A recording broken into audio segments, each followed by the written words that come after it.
Welcome to the PAGCAST, where we provide regular interviews with pharmacy leaders, entrepreneurs, and members of the Platform Alliance Group. We cover the key challenges, opportunities, and practical solutions for pharmacy leaders. The pharmacy industry is a dynamic and vital part of the healthcare industry, impacting the lives of millions of Australians. But we know that success in this ever-evolving landscape requires more than just a prescription for medication. It calls for a unique blend of knowledge, adaptability, and a vision for the future. I'm your host, Melody Mugari, and together we will embark on a journey of empowerment, motivation, and growth. My guest today is proudly brought to you by the Platform Alliance Group, Australia's fastest growing community pharmacy group. So, Damian, we're going to start from the very beginning because you're a hard man to stalk on the internet. Absolutely the hardest. I think it must come with the tech background. So, Damian, let's get this correct. So, you now currently work for PAG in Know It All, and your speciality is technology. But there's more to you, is there not? Like, where did you hail from? Why technology? Why did you choose that? Yeah, it's an interesting question. So it's possibly not the most interesting background, but when I left school, I started out doing the normal educational things and found it quite boring. Really wanted to pursue the film industry, and I spent 10 years or so in the film industry and loved it so much. It was mentally, physically, and emotionally exhausting, 16-hour days, 7 days a week sometimes. And yet the most creatively satisfying thing you can possibly do. I still remember sometimes when we just worked so hard on things, and a couple of times I had a client cry when we showed them the final result. And you can't get more satisfying than that in the job. So realistically, I loved that industry, but it was so physically hard. In about the year 2000, I had a really bad knees and a really bad back, and I was walking up Park Road on the way to the soccer one day in Brisbane, and my knees gave way, and that was it. I had to just leave the film industry. So I moved into technology, which was the other thing, kind of my backup. And never really looked back. And I spent the last 10 years working for EBOS up to 2021, and then moved over to the light side to PAG, which has been quite the journey. Well, welcome. But I want to go back a little bit and talk about that film industry bit. So when you said that you were in the film industry, you were doing documentaries, movies, commercials. What was happening there? So I started off in the commercial film industry, and we would make at least an ad a day. It was really churning them out. And if you were watching TV at that time, then probably every commercial break, there'd be one or two of my ads on there. I started out as camera assistant, and then camera operator, and eventually director of photography. And we moved into music videos, some really well-known bands as well. Damian? Yeah, it was really fun. Okay, I got to stop because I am totally mind blown right now because I never thought of you being in the production, in the whole, behind the scenes. That's actually one of my passions, actually. And I've actually re-engaged with it recently, just recently, and been in a couple of commercials right now. Is that right? I have to. Yeah. I really have to go back to that every now and then for a creative outlet or to have the satisfaction. I still walk around fascinated by lighting and wanting to change the lighting and trying to do something interesting with it. And I had to be in quite a few commercials and docos and that sort of thing because you just need extras. So when you're desperate, you just jump in front of the camera yourself. And towards the end, I was offered a couple of feature films, and I had to turn them down because I just wasn't physically up to it at that point. And I'm much better now. Physically, I'm much better and can handle it, but I'm finding satisfaction in other places in my life. So my ambitions have moved on, but I still love that industry. Do I know one of your commercials? Would I have seen? Can you give me one? Oh, like my career probably peaked with Coke, Toyota, those sorts of really well-known brands that everyone really wants to aspire to do because they're big brands. But the little ones, like I remember doing some ads for children's charities that were just much more satisfying. Powderfinger music videos, just, stuff like that. And the feature films, there was a Deb Mailman feature film that I really should have done. And it did okay at the box office. And I kind of half regret it, but I also know that I couldn't have coped with it. So it was really sad moving on, but I'm really pleased to have, what else would have changed in my life if I hadn't made that change? It's like the sliding doors moment. Where else would I be? This can't be interesting for people. There must be more interesting questions in this for me to answer. No, this is interesting for me, Damian. This is my interest. So for a moment, you're going to indulge me because I love hearing people's stories. It's amazing how, as people, we're so multifaceted and we sort of tend to pigeonhole people and box people up. Because of your career, to be honest, because you're in IT, we've always said, oh, Damian is an introvert and he's just looks down one road. Little do we know, he could have been a big Hollywood producer, a big Hollywood director, actually. So hopefully not. Who knows? Yeah, well, there you are. You get embarrassed easily, and now I'm embarrassed. Let's move on. So moving on from there, you've did it for a couple of years. So had you done IT at university, and that's what now led you to EBOS, and then now has led you to PAG in the know-it-all sort of division department. Is that what sort of transitioned? Well, I'd studied technology, and it was obviously, technology changes radically every couple of years. So obviously it had moved on, but I was able to fall back on that. And so that was a fairly easy transition. But being in such a visual industry as the film industry, which combines pretty much every medium there is, every artistic medium there is. So having been in that industry for a while, I had, I guess I was trying to make everything I did visual. And I moved into IntelliFarm, and they were, at that time, they were a rudimentary service which delivered Excel files once a month. And I looked at the data they were providing and thought, well, this could be so interesting. Like, it could be visually beautiful what they're doing at a time when people weren't really doing visually interesting things with data. And so I convinced them to give me some of that, and I made it into a website which updated every day instead of once a month. Excel files didn't have to exist. It was pretty. People could engage with it. And even though it was just a fun exercise for me, they ended up saying, we'll buy it off you. And I'm like, okay, fine. And they said, and then can you come and work for us and do more of this? And I said, okay, sure. Yeah. And they didn't actually specify by, what they meant by do more of this. They just said it. And so I had this sort of weird freedom to find things to change there. And the most interesting thing was loyalty data. So if you report on sales, you can see how many things people have sold. And if you report on loyalty, you can see not only what has sold, but who is buying it. And there's such an amazing depth to that data. So I was really taken with the idea of expanding the loyalty system, having worked in marketing for the previous 10 years in the film industry. Yeah, that's what I was thinking. So expanding the loyalty system to have more of a data-driven marketing edge to it was really where I wanted to go. And we started with 36 stores there. By the time I left, we had about 1,500 loyalty stores, which is a fair whack of Australia and pretty much all of New Zealand. Yeah. So that was very successful. And I guess as many great people as there were there, and truly I worked with some great people there, I didn't feel that company had the vision to make it everything it could be. So when the availability came to join Know It All, I wasn't particularly interested in the money, and I wasn't particularly interested in the software. I was interested in how much they believed in it. And I was taken by the fact that that's what the interview really consisted of. It was about talking about the fact that they knew what the product was, which is different to EBOS, because they had no idea. They had no idea what IntelliFarm did. We made some amazing projects there, some amazing products. We were product obsessed, and they wouldn't have known it. That was just something to sell to them.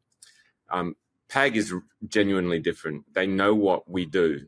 They care about the product and they care about the member stores.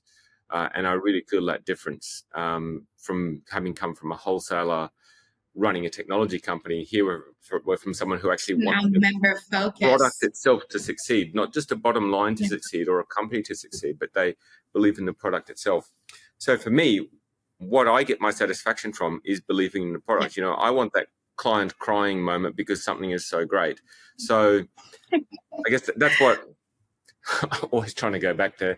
But I guess that's what I'm trying to achieve is to deliver a really great product. And for it to be a great product, it has to be a product that I believe in.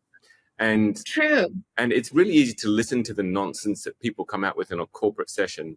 But when PAG says these things, I kind of believe it. And I've actually started quoting things like, let's make the boat go faster. So we will develop our own roadmap of things we think need to happen. But we're willing to scrap it at a moment's notice to make the boat go faster, to give some extra benefit to a member or to a brand or whatever else we can do. And I really appreciate working for PAG because, just in case Dave's listening, because they genuinely seem to believe in what we do. No, fair enough. I hear you. I share your sentiments exactly when it comes to PAG because, to be honest, there's that member in the center.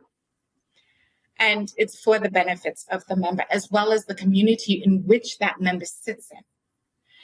Now, I'm going to ask you, this is not part of the whole interview, but I want to know, I've got an interest in consumer behavior, consumer psychology. I love learning about little bits and pieces, like how certain, like when you walk into a supermarket, the music that they played is specifically tailored to ensure that you're not rushing through your shopping and that you take your time walking down the aisles. And I've noticed that a lot more stores now are pushing that loyalty sort of platform. You've got all the rewards programs that they have out there.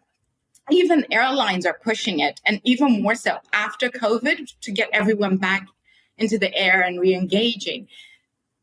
Loyalty as it stands, as I am a consumer, what is the backbone? Why put so much effort into it? I know, yes, we can see what I'm buying, but okay, good for you. You know that I like buying wholemeal bread. Yeah, look, I think at this point, I have to take my company hat off as much as I can say good things about our company. And I want to talk about what it could be. I'd like to believe in pharmacy in Australia. And I'd like to, as someone who is obsessed with my own health and obsessed with the health of the world, I'd like to believe in what we do is not just trying to sell stuff to sick people, because there can be negative connotations to that. I'd like to believe in where we can get to. And loyalty can use that data really well to deliver a health-oriented service. And that's what I really want Australian pharmacy to get to, where we don't have 300 loyalty programs. We have only a couple of main ones. They can talk to each other. And it's part of your health experience in going to a pharmacy to stay well or to get well. And I think there's not enough focus on staying well in pharmacy. And how do we do that? Well, like I said, the data is so rich and we can track a lot of things and do a lot of things with that data. And it really should be, instead of a loyalty club or a club card or a discount club, it should, for me, be about what we can do to make people stay healthy for longer in their lives and to be able to find things in the data that can help them on their health journey. So on that side, that's what I'd really like to achieve on a personal level. You know, we spend so long at work, so much of our lives at work. You know, it's 5 days a week, 8 hours a day is an absolute minimum, far more time than we spend with our families and with our friends. So for this to be a really satisfying thing for me, that's what I would like to see happen with loyalty in any retail industry is that it's for the good of the consumer and the world. How does it benefit the stores? Well, there are two sides to it. You know, stores and consumers, you can give them a hook to come back into the store. You can give them some little surprise and delights. No one ever complains about getting a voucher in the email. You know, that's the sort of thing that we do. The question is whether we use the vouchers, though. Yeah, I mean, we all love breakage too in the loyalty industry. So, but then it's also a fantastic way for the stores to it's a fantastic way for the stores to communicate to their members. And by members, I really mean patients. So yes, they can do things like say, here is our latest catalog and this is on sale. But also the way I would like to see it evolving is to say, we can see you've been on a atorvastatin. Why don't you try buying this companion product as well? That's good for the consumer because it's actually taking the time to spend more time in a consultation with them that wasn't available in the store. In the store, there's 10 people behind them in the queue, and the pharmacist is going to need to serve that person and the next one in a few seconds. And to actually have that proper health conversation isn't always possible. When you've got a loyalty system that's about health as well, you can communicate. You can do more things than just sell. There's a benefit to the consumer. There's a benefit to the patient. There's a benefit to the member. There's a benefit to the store. And when we're providing those services and doing it well to our groups, then there's a benefit to us as a brand. I genuinely feel that if you do things with the best of intention for the other party, then everything will succeed genuinely, rather than trying to do things for our sake and then it may or may not succeed because we're obviously putting ourselves first. Very true. Actually, one of the things you said about continuing the care of a patient even long after they've left the pharmacy, now that struck volumes. And the reason why is purely because that recently studies are showing that certain mental health conditions, even those who are living with diabetes, are benefiting from having that constant communication with a health professional, whether it is digitally or in person. But a lot of times we can't make it in person. So having that digital connection at times benefits the patient because they don't feel like they're walking the journey alone, and they can take us home with them and pop us out whenever they need to ask us a question. So if your vision is for one day to have it almost in an AI environment where pharmacists can interact with their patients at home, like we're pharmacists in a pocket, I am all for that. And I will do the ad for it as well. I just want to let you know. I'll film it and be in it. And I'll do the ad. But with technology along the same lines of that, right now there's a lot happening.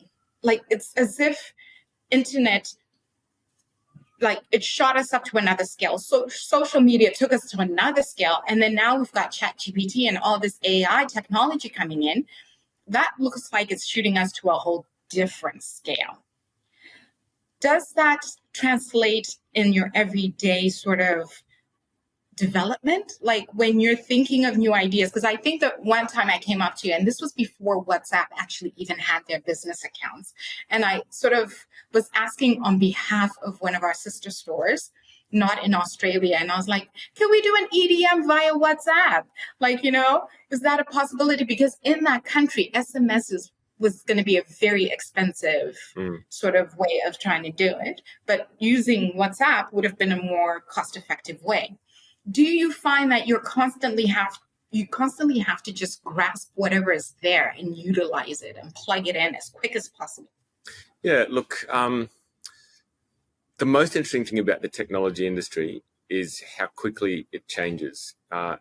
We can use a cutting edge piece of software. For example, we can use a cutting edge coding framework, which is new and which has been used by the biggest and best companies and which has so much going for it.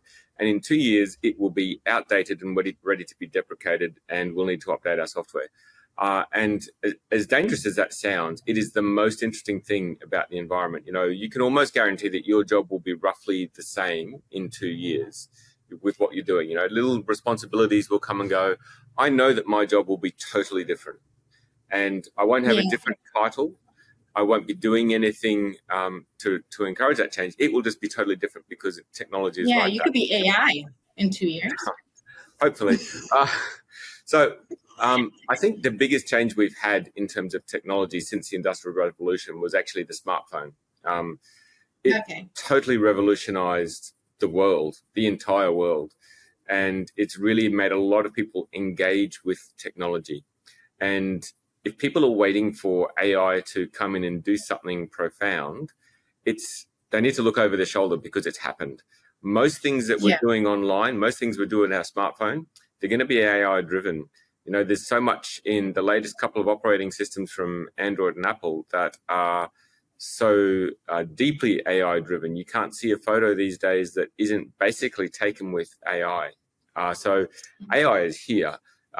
It's quite concerning in a lot of ways, but it's also incredibly convenient in a lot of ways. Will it really make a difference to us in our day-to-day lives? I think it's probably fair to say it actually already does, and we just don't realize it. Yeah, it does. I mean, jobs, there was the whole talk about whether jobs are secure if, you know, you could get AI, ChatGPT to sort of produce why would you bother hiring somebody? And in some cases, that's very true. You know, it's very easy to come up with graphics and improve the graphics itself without any skill with graphics programs. Certainly copywriting is in massive danger. And, you know, there was a Hollywood strike in the US recently. But it's a tool, and it's never going to be held back. It's here now. You're not going to stop it. So I guess it's just about seeing what we can do with it and seeing how it can benefit us for the future, because it's here to stay. And it's quite good. You know, everyone can use ChatGPT. It's the least of what it's been used for, and I quite like it on a level. So, speaking of technology and the internet, there was actually something I did find about you, and I'm going to read a limerick that you wrote. Here it goes. The traffic jam's a constant plight that saps our will to steal our light, a prison of our own design that keeps us trapped and tied to the lines. But on a bike, the wind's in my hair. We're free to roam without a care. The scenery rushes past our eyes, and in our hearts, true joy resides. That was my audition piece, by the way. So I'll give you a pass. Okay, cool. Now, it was funny because I went looking for more information, came across your social media. Twitter used to be known by Twitter, now is known by X, and it is full of limericks, and they seem to mostly focus on I'm out. bikes and the environment. Which kudos to you. That, Damian, you're stuck indoors 100% of the time because your IT people rarely leave their homes. So when do you get to see nature? When does the wind flow through your hair?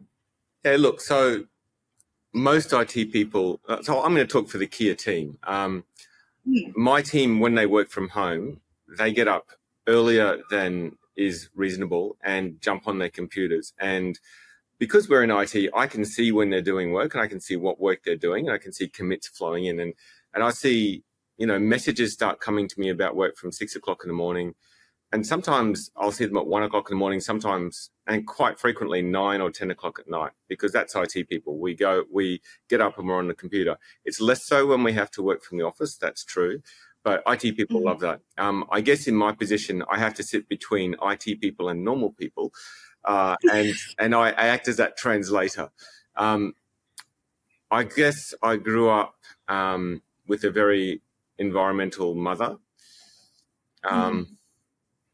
We had 67 varieties of fruiting plant on the property I grew up on. And I grew up with, a love of the environment, a love of the world. And I guess that's still in me and will always be in me. And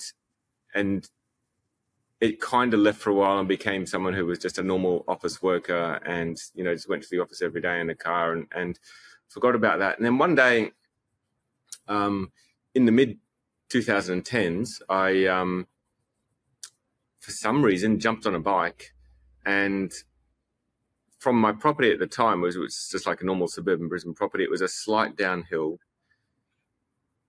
and it was just amazing. There was a breeze in my hair, and I loved it.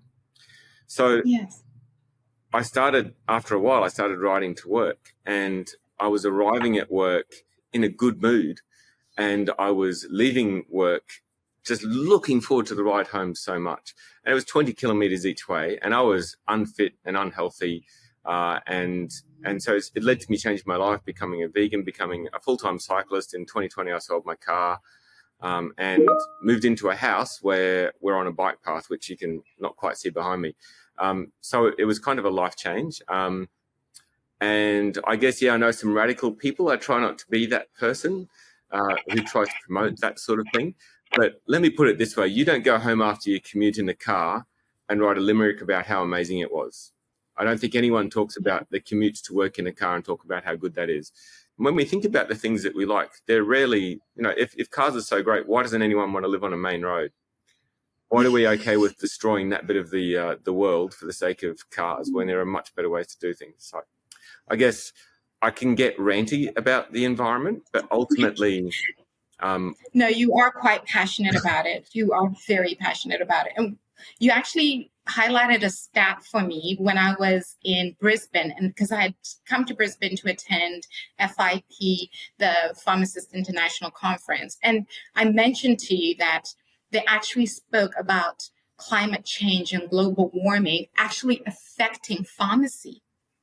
And the fact that when we have hotter temperatures due to climate changes, it affects our medications because most medications are stored below 25 degrees Celsius. When we have more severe storms like what Australia usually experiences, I remember when I was in Derby, we had like severe rain to the point where we got cut off from everyone else in Australia. We couldn't get medications in. People were chartering private planes to get out of Derby.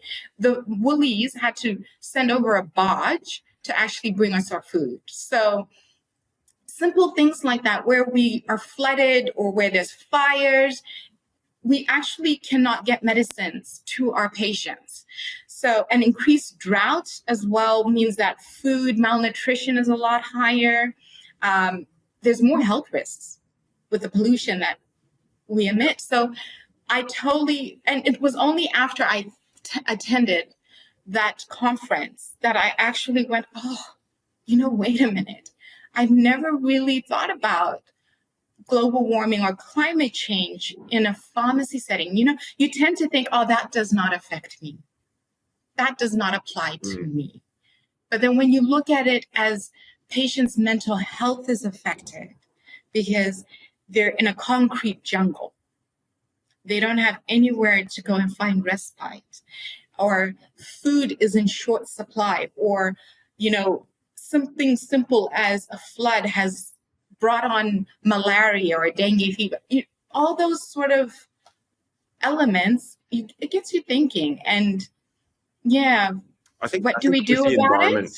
One of the problems that we have as humanity is shifting baseline theory. So the world that you're born into is what you consider to be normal. If people are born into a fundamentally hot world, where it's normal for things to catch fire and it's normal for floods, you're not born into thinking, I'm going to change the whole world and make this stop happening. That would require a really radical mindset. And people on the whole, the bell curve would suggest that 66% of people are just normal and won't think that way. So we're kind of born into a world thinking something is normal when, in fact, really it's within our control.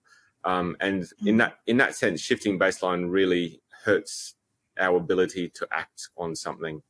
I'd like to see somehow pharmacy be part of the solution for this. As someone who, as someone who works in an industry that cares about health, it would be good if we as pharmacy could contribute to the health of not just the patient, but of the world that the patient lives in, because there's nothing like a determinant of health than the environment that you live in. Yeah, very true. Very true. And we probably need to come up with more sustainable elements, like minimize stockpiling of our patients' medications. Don't allow them to hoard all that medication. And if they do that one step further, where you tell them how to properly destroy it by bringing it back into the pharmacy and not throwing it down the drain or so that it ends up in our waterworks. but technology can also help us with that. I'm assuming. So this is an interesting one.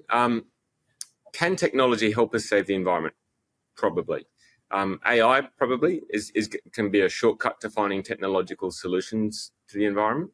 But I'm going to suggest nothing would help us save anything like personal responsibility. So if we decide to take a responsibility for the environment and change one action in our day that we wouldn't have otherwise done, it will have a lot more effect than relying on someone to come up with a technological solution, because it's ultimately saying, I want to keep behaving badly, I want to keep not caring and putting myself or my busy day first over the world, and expecting that technology will just make that a forgivable action for me. So I do see a separation between my job in technology and my care of the world, in that I do not look for one for a solution to the other. We say, don't print this email. Well, you know how many servers are running right now at full power to keep that email stored in the cloud? I guess, we can't just not do anything and shrink away into being nothing. But simple things like deciding, instead of driving into a car park, parking and walking to work from there, catch public transport once a week, and you've taken the car off the road 50 days of a year, and that's a huge benefit to the environment right there, because you made an action. And it gets you out and socializing as well, as much as you can. Yeah. Instead of being stuck in your car. And I tell you what, it's a lot more satisfying when you're working for a cause. If you have the environment in mind in some action each day, like, you will be able to see 1,000 things that you can do over the course of the week, where you can make a small adjustment and have a big effect. And I think, for example, one person catching a bus once a week, what good will that really do? Well, if everyone actually tried to do this, there'd suddenly be a lot more buses on the road. Our public transport systems would improve, and we would have an actual impact. So I don't know. I just personally feel that if we really want a solution to something, forget about whether it's for the environment or for social change or for standing up for our rights. If we want a solution for something, it's personal action where it starts. We have to do something ourselves, not expect that something else or someone else will solve it for us. Fair enough. Well, I want to highlight that I don't own a car. I bus it in Sydney. And would I own a car in Sydney? Ooh, I think the stress of just even trying to get around with everything that goes on in Sydney would be just way too hard. So I might be just busing it for a while. We're almost about to close up the podcast. So I'm going to ask you 2 more questions. Now, as a tradition for this podcast, these 2 questions, one will come from someone within PAG, and one will actually come from ChatGPT. So my first question comes from Shannon Kerr, and she is the Chief Project Officer. Yeah. When I asked her, what do you want to ask Damian? She was like, oh, Damian is a visionary. He's a visionary. So ask him, what does know-it-all look like in 2050? Can he paint us a picture of what he sees of the know-it-all platform in 2050? I think technology is heading towards knowing what people want before they know that they want it. And as someone in my position who tries to design products, I'm always trying to do that. People come to me and ask me for a particular solution, and my job is to look beyond what they're asking for and think, what is it that this person really needs? And we go away and design something else. And it wasn't what they asked for, but it's 10 times better than what they asked for. That's the best case scenario anyway. So I think there's 2 options. One is our technology is able to predict what people want and what people need before they've asked for it. And I think the other option is that we will finally have finished rolling out Reportal to Platform Alliance. Well, and that has been a big project for you. It sure has, yeah. And I'm sorry, I'm apologizing, because I'm always constantly asking you to add stuff to, we do the SOS. I love getting feedback and requests, because it shows people are engaging it and want more, what we have. Good. And you say it's a big project for me. It's a big project for the team. And And my biggest part in this project was hiring the right people. And we've got a really, really good team, and I'm really proud of them. And I've never seen anyone so dedicated as the people that we have in this company. And I think we're really lucky, not just in Kia, but beyond Kia, because the amount of dedication and commitment to the jobs is almost at a bizarre level. So I'm very, very lucky to work in a good company, but I'm also, I'm very proud of the people who I took to hire. So it was, I'm just pleased with the team. Because you brought it up, could you, and I'm being totally, because I actually don't know what other platform they were on before, but what's the benefit of them being on this Kia Reportal platform, the loyalty platform? Because Kia is made up of a number of elements, isn't it? It's made up of loyalty, which we touched on a little bit, but then there's also Reportal, you just mentioned. Yeah. So what's the benefits? So when we look at what Know It All is, it was fundamentally designed to be a loyalty and reporting platform all in one thing. And if that's what you need and that's all you need, then I guess it's okay at doing that as of a couple of years ago. But to build a successful company, I really like the Amazon model, where they were nothing but a bookstore that didn't even turn over a profit. And they said, well, to run this bookstore, we're going to need this IT service, which doesn't really properly exist for ourselves right now. And they built it as a standalone service, and they forced themselves to integrate with it. And the next time they needed a service, they said, are we better off getting an off-the-shelf library to do this, or can we build that one ourselves? And if it was cost-effective, they did it themselves and forced themselves to integrate. And before too long, those services that they built were far more profitable than their bookstore ever was. And even to this day, Amazon.com is not as profitable as the other things that company does. So when I started at Know It All, we looked at it and said, this loyalty system is just this one application which just does consumer loyalty in a pharmacy, and it's okay at doing that. But what if, given that we have to send emails and it's costing so much money to send emails, what if we built a little email program off to the side which just does that, and we force ourselves to integrate with it? And that gave birth to Touchpoint. And now Touchpoint is becoming a marketing automation solution, which could lead to the next thing in pharmacy, where we're able to communicate constantly with our patients and talk to them about what's important to their health based on what they've bought. We've got Reportal, which is a reporting portal, and which does the reporting side. It's just good at reporting, and it's really good at reporting. It's just that one pure thing that it reports. And it could be for a pharmacy, but it could be for any industry. So it's just good at reporting.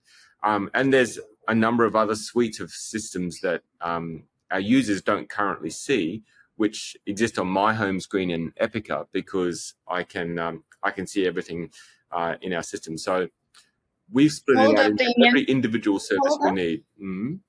When you say you can see everything on your screen, you mean you can see patients' names? No. I mean, I can see everything we've built. Oh, everything you've built. Yeah. But most people can see a portal. I can see everything. So there is that anonymity, though. Oh, absolutely, yeah. So we live in we work in such a highly regulated and ethical industry, and rightly so. So we work at Know It All for an ethical company who are part of an ethical company. And so we have to be extremely careful. We never deal with patient names or data names. Yeah. So like everyone else, we have to be super careful and super respectful of that sort of thing. And I wouldn't want to work for a company that was any other way. Yeah, true. Because that's really important to highlight. But then also only because of all these cyber attacks that happened, I got hit, I think at one point I stopped counting because I got hit with Optus. I was hacked there. I was hacked when Horizon, I was hacked when Medibank as well. So, I was hacked at all fronts. Is the data safe and secure in Know It All? One of the things that we've done is we formed a security committee very early on in the piece. I did a review of everything that was there, and we hired some really good people who really care about this sort of thing. The last thing a developer wants is to be involved in something to do with data, because it's a personal slight. You don't want to say that something you wrote came into this data piece. So everything that we've made, everything that we've written, we know is great. We know it's super secure and we're very, very hard for anyone to get into. And we use world's best practice systems to stop people getting into know-it-all data. In spite of how good we know it is, we still meet once a month and try to review things and try to pen test, which means penetrate test, so to get into our own back end nefariously. And we do our best to break our own system because, I hire a whole bunch of clever people who are clever at getting into things. So they try to get in, and if they can't do it, then, we know that we're on the right track. In spite of that, we continue to meet once a month. We continue to find ways to improve our security and to make it harder for anyone else to get into the back end. And every release, we have something for security, just as a nod to making things tighter and safer for our users and for the consumers. Okay. Well, that's really good to know, especially in a world where everything is out there for anyone and everyone. Yeah. That there's still and you proved that by cyber stalking me, so thanks for that. So yes, it's good to know. Last question, promise, and this is from ChatGPT.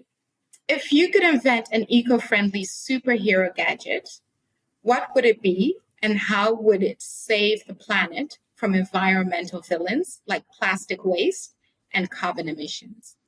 I mean, that's pretty easy. I would, going back to what I said before, we should not look to gadgets to solve our problems. We should look to personal responsibility.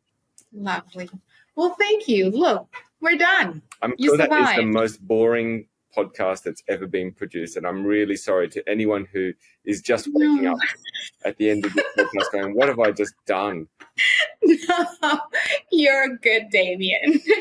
You were a stellar guest, and I thank you for coming. Thank you for your time. At Platform Alliance Group, we believe that success is not just about individual accomplishments, but also about lifting each other up. Together, we can build a thriving and prosperous pharmacy industry that meets the needs of the patients and supports the Australian health system. Thank you for joining us today on the PAGCAST. And don't forget to share, like, and leave us a comment if you have found this episode of value or have any feedback. The podcast is promoted through social media, LinkedIn, YouTube, and major podcast platforms. And each episode can be found at the Pharmacy View webpage with links to the guest contact and business details. So once again, thank you for joining us today on the podcast, and see you soon.